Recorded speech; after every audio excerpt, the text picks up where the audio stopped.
Der wahre Aufstieg. Ein Lehrer steht vor seiner Klasse und ruft einen kräftigen Schüler nach vorne. Er legt seine Hand auf die Schulter des Schülers und beginnt, ihn nach unten zu drücken.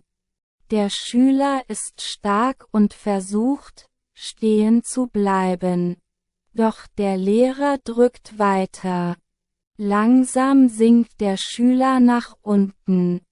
Der Lehrer geht dabei mit ihm in die Hocke, immer tiefer. Schließlich sitzt der Schüler auf dem Boden, und der Lehrer ist auch ganz unten.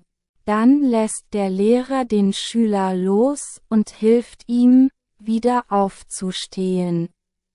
Der Lehrer wendet sich zur Klasse und sagt: Habt ihr gesehen, wie viel Kraft ich brauche, um ihn nach unten zu drücken, und dass ich selbst immer weiter runter musste? Die Schüler nicken.